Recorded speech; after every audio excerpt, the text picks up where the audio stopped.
కొంతమందికి ఏది చెడో కూడా తెలియని దశలో ఉంటారు.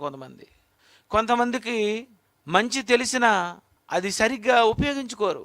కొంతమంది చేస్తుంటారు, తెలివి ఉండదు, తెలివితేటలు ఉండవు. అప్పుడప్పుడు అంటాం మనం, ఏట్రా నువ్వు ప్రతిసారి ఫెయిల్, ఏట్రా నువ్వు ప్రతిసారి అంతే, నీకు ఏదైనా పని చెప్పావంటే అది తిన్నగా నువ్వు చేయవు అంటాం. నీకు పని చెప్పావంటే తెలివితేటలు ఉపయోగించం అంటాం. అంటే ఒక పని చేసేటప్పుడు నువ్వు ఫెయిల్ అవ్వకూడదు. ఒక పని చేసినప్పుడు నువ్వు అది చేస్తే చాలా తెలివిగా చేయాలి. మంచి చెడు ఆలోచించి ఈ పని నేను ఇంత చక్కగా చేస్తాను, నేను చేశానంటే ఇది ఫెయిల్ ఉండదు, అలా చేయాలి. నేను పాటలు చేస్తాను అంటే నా గురించి చెప్పుకోకూడదు, కానీ ఉదాహరణ లేక చెప్పవలసి వస్తుంది.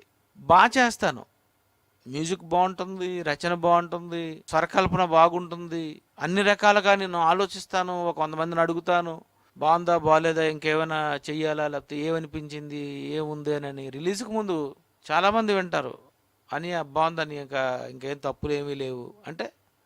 ఒక వర్క్ చేసినప్పుడు ఎలా ఉండాలంటే ఫెయిల్ అవ్వకూడదు.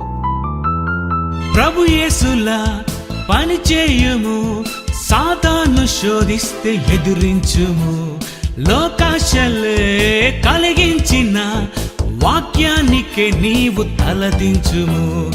నేను పాటలు చేస్తాను, బాగా చేస్తాను, మ్యూజిక్ బాగుంటుంది, రచన బాగుంటుంది, స్వరకల్పన బాగుంటుంది, అన్ని రకాలుగా నేను ఆలోచిస్తాను. కొంతమందిని అడుగుతాను.